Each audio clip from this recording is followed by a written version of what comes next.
index. This is very interesting and fundamental. And then sea level rise and lots of things. Any of you are working in natural resources, forests, coral reef modeling, looking at wildlife conservation, doing mineral assessment and mining operations. And others are looking at developing energy, both traditional ways with the extractive industries, but also the new renewables, solar, picking the right location for wind farms, and so on. These examples of your work show GIS applied to cadastral systems, the fabric of society, land ownership. In this case, in Venezuela, the fundamental ownership boundaries. But in Canada, we're seeing the use of GIS to do appraisals or assessments of land value using natural resource overlays, and even extending into 3D. Your work about creating the future, this is the topic of this conference, is pretty magnificent as well. Land use planning, neighborhood planning, zoning, urban design, forestry planning, walkability assessments. But I'll draw your attention to the lower right. This is the work of Richard Zell-Werman and a team of my colleagues building the Urban Observatory. This is about taking maps of dozens and dozens of cities around the world and streaming it in using a common language. This is going to be on exhibit here tonight, and I encourage all of you to go see it. In transportation, almost every mode in the air, in the water, road transportation, rail networks, transit. And we're not seeing just the planning part, we're seeing optimization, like optimization of bus routes or optimization of mail delivery, getting the geographic advantage using spatial analytics. Utilities are beginning to organize their work management systems on top of the spatial domain and doing electrical analysis, network analysis. And with the emergence of the smart grid, optimizing space planning and space utilization. The commercial sector, some of you in the commercial sector are using it to do better assessments of demography, understanding what people need and want spatially, and then picking the right location, the optimum place, driving better efficiency. And then looking at trends like what's happening with real estate or construction. Or one of my favorites is this. It's something really magnificent, which is they automated their 1 to 10,000 series, and they were totally able to automate to create 1 to 50,000 and 1 to 100,000 maps using Model Builder. I mean, it's just phenomenal. And this was one in the bottom center, Bahamas, sent to me last night. The GIS, this is the first GIS stamp for the national stamp, honoring 10 years. It's pretty cool. Today, and yes, indeed, something is changing. I feel that as well. GIS has become a foundation layer in our enterprise, and that has definitely changed. I don't think the journey is finished. We'll go on. We'll go and challenge and support each other in this partnership. Before I finish, I'd like to mention a few people, if you allow me. Yes. The one standing next to me is Grant Tucker. Yeah. Grant Tucker is our Global Geomatics Portfolio Manager. He's really been instrumental in getting us where we are. The one that's not here is Kevin McClay. Yes. Well known to you. Our Principal Technical Expert for GIS and mapping. They've been instrumental in getting this here. I want to mention one person besides you, Jack, in getting this done. And that's Arthur Winger, and also here in the audience. They are our account manager, who has been fiercely working in the background to continue to make this partnership. It's great. Thank you. Thank you. Thank you so much.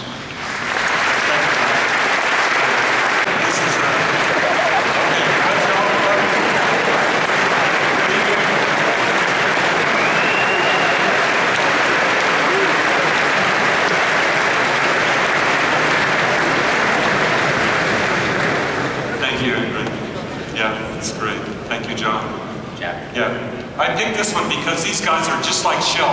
They've taken GIS across the whole city, but are you going to introduce one by one here, John, everybody? Or? No, wait, we don't have time, Jack. Oh yeah, we should first take a photo, right? What's the right side? Here we are.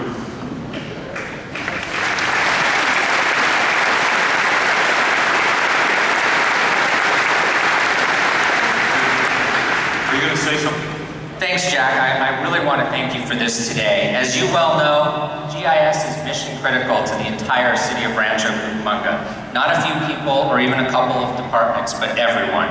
And it's the people on stage here right now that make this happen. So if you don't mind, we'd like to take over the screen. Social controversies, social conflicts, social migrations. It's an unprecedented time. We've quadrupled the amount of population. We know these stories quite well, but think about it for a moment. This is our little world here.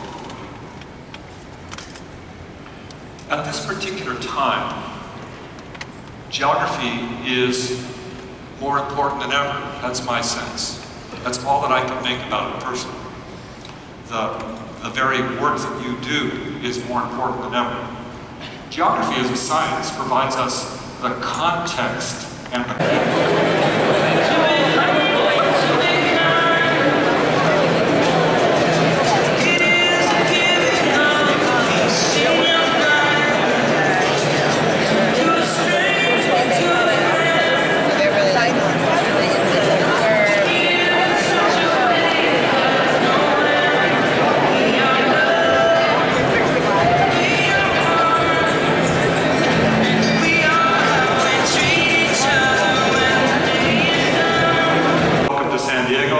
I thought I would say welcome to sunny San Diego, but it's cloudy, so there you go.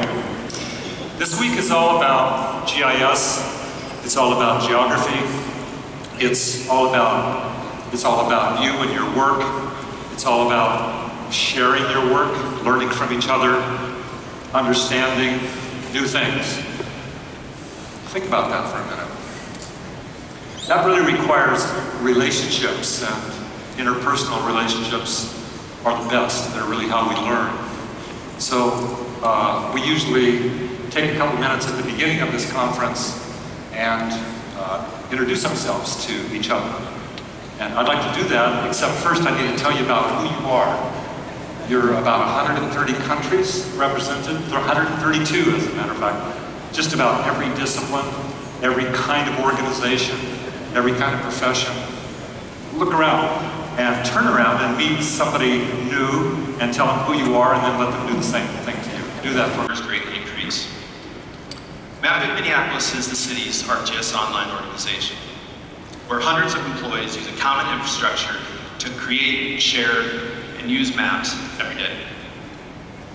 We have lots of great user successes. And while those users couldn't all be here today, I've asked Nathan and Phil to highlight a few of them and help me to tell their stories. Nathan? Thank you, Steve. My colleague Phil and I are excited to be able to share with you some of the great work being done at the City of Minneapolis. And even though they couldn't be here today, we want to introduce you to the real people behind these stories. So let's meet Brendan Slaughterbuck, the Program Coordinator for the Office of Sustainability.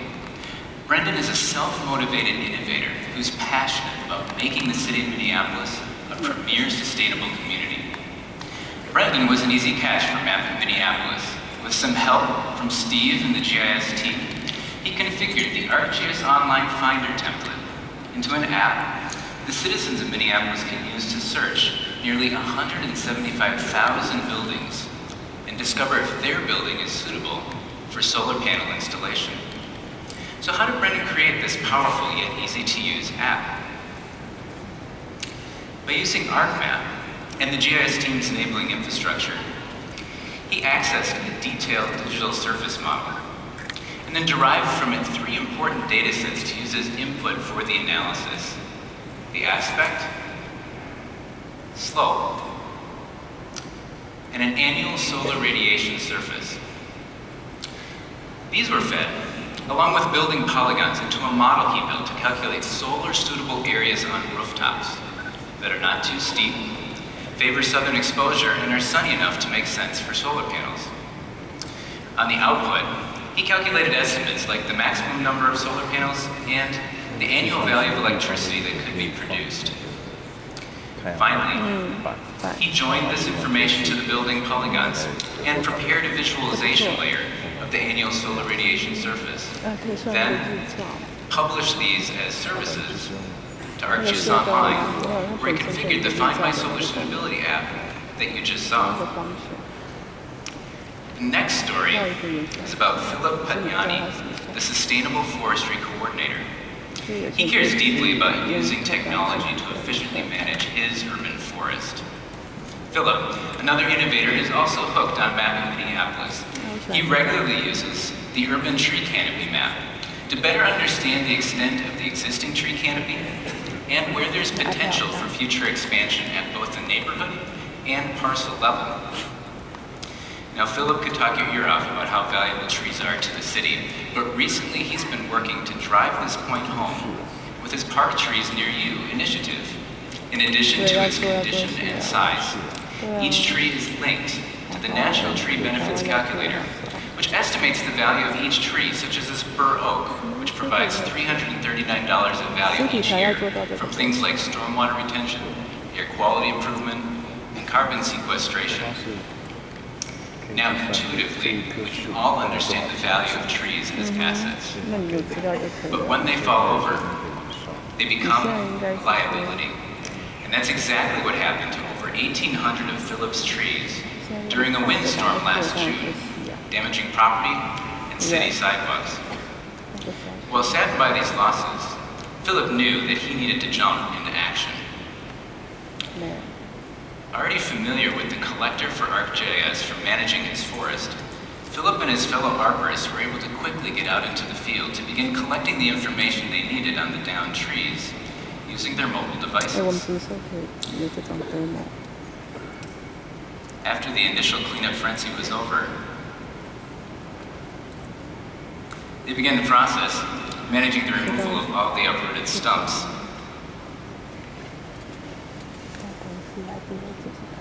A collector made it easy for them and efficient to gather the information they needed about the stumps, like the extraction method and the stump diameter, to request bids from contractors and apply for FEMA reimbursements. When setting up his collector maps, Philip had the foresight to flag pavement damage and then shared these maps with Public Works, saving them hundreds of man-hours. He also turned tragedy into opportunity by collaborating with the University of Minnesota Forestry Department to study why so many trees fell down. Their research found that trees near recently replaced sidewalks were more than 2 times as likely to fall. Finally, Philip continues to use Collector into this spring and summer to manage his replanting process, and he accomplished all of this with Collector for ArcGIS and ArcGIS Online. This has been 2 examples of innovators that Steve and his team helped teach and support. Now I'll turn things over to my colleague Phil, who can share with you some other stories of users at the city. Thanks, Nathan. Why don't you suffer now?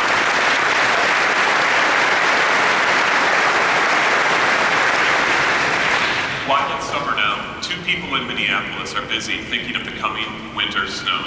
Scott Welland and Brett Joe are 2 traditionalist public works managers dedicated to optimizing the city's snow removal efforts. Improperly parked cars make it tough to plow streets, which costs the city time, money, and a lot of negative public perception. Steve and the GIS team recognized this business need and saw a great opportunity to show the value GIS could bring to public works. They approached Scott and Brett with a concept for a mapping application, which was well received and implemented. For the coming snow season, the team is releasing an updated, mobile-ready version of the app using the public information template in ArcGIS Online. Residents and visitors can enter their address, pan and zoom, or use their device to locate themselves within the city. Intuitive symbology and a well-formatted pop-up make it clear where they can and can't park. The success of this app led Scott and Brett to explore using maps to solve other business problems. Their next challenge was a need to understand the performance of their towing contractors and communication efforts. Having embraced the power of maps to improve their work, they decided to do some mapping of their own. With the education and infrastructure provided by Steve and the GIS team, they were able to geocode 2 years worth of snow emergency tow data, and then use hosted analysis tools in ArcGIS Online to understand the number of tows in each city council board, as well as the location of statistically significant hotspots of towing across the city.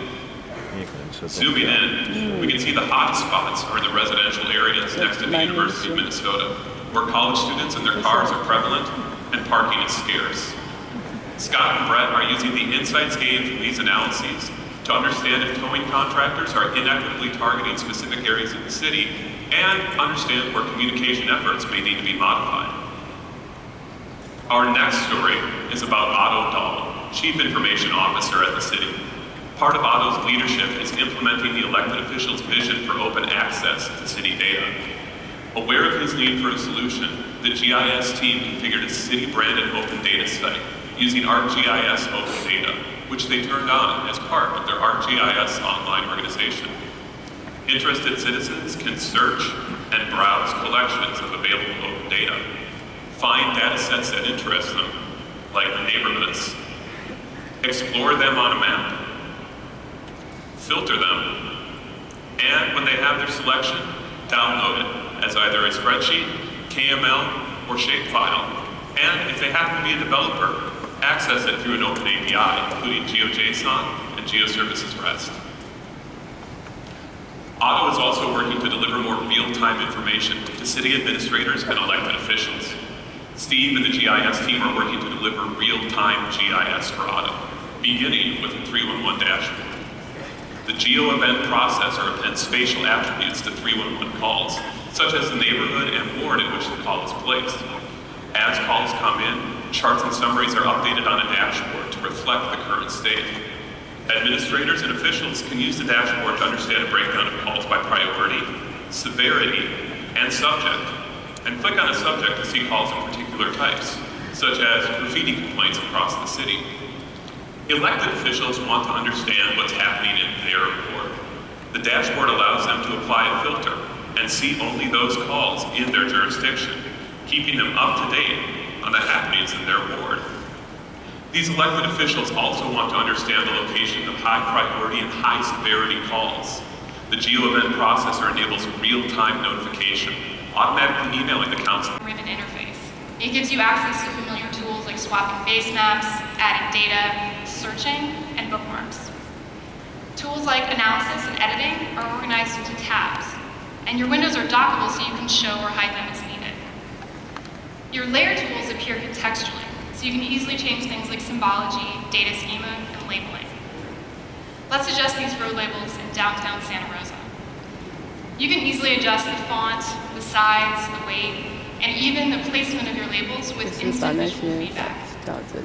This simple, modern interface is designed so that you can work more quickly than ever before.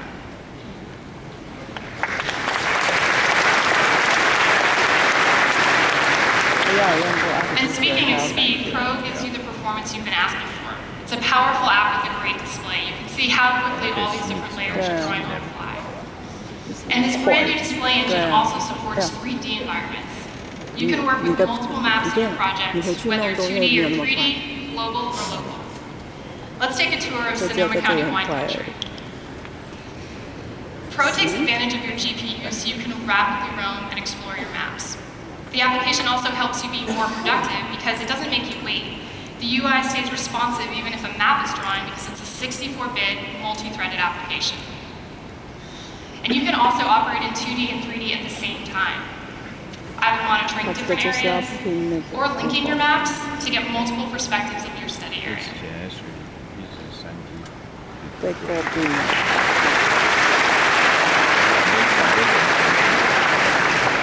Overall, the application, the new display framework, means that the app takes advantage of your powerful desktop computer so that you can rapidly roam and explore your maps. Now let's dig a little bit deeper and see how Pro can transform your 3D workflows. This is a relatively simple scene with imagery and terrain, but with Pro you can actually transform your 2D data into 3D. So let's add some data. The project pane in Pro gives you access to all the resources in your project, so things like maps, toolboxes, servers, and databases. I'm bringing in some 2D building footprints in Sonoma. Many local communities have data sets like this as opposed to detailed 3D building models. But with Pro, you can actually transform this kind of data into 3D by using a 3D symbol. We're going to use a symbol that connects to data attributes to render instant 3D features. In this particular case, the symbol that we're using drapes realistic building textures across our footprints. And it uses data properties like building height, number of floors, the building usage type like residential versus commercial, and it renders a realistic looking town scene over Sonoma, California, on the fly, dynamically.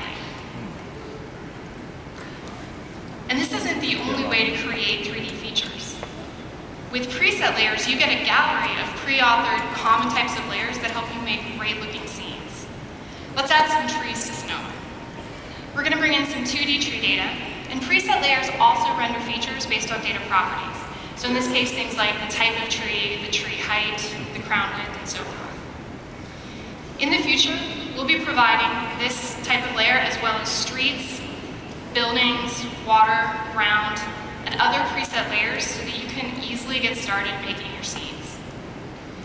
This is an entirely new approach to 3D authoring, and there's endless opportunities for bringing 3D design into your workflows. And Pro supports 2D, 3D editing.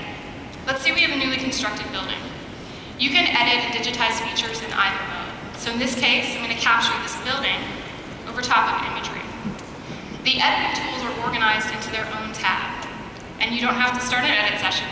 You can simply begin creating features off the templates that are already in your map. And as you create features, they'll render automatically in each of your concurrent views. So in this case, this new building will render in the 3D view according to the properties of that symbol. And as you adjust attributes, your features will update automatically. So here I'm putting in the accurate height of the building, about 15 feet. And the 3D symbol will re-render that building and display it at its accurate height. This is real-time 3D QA/QC.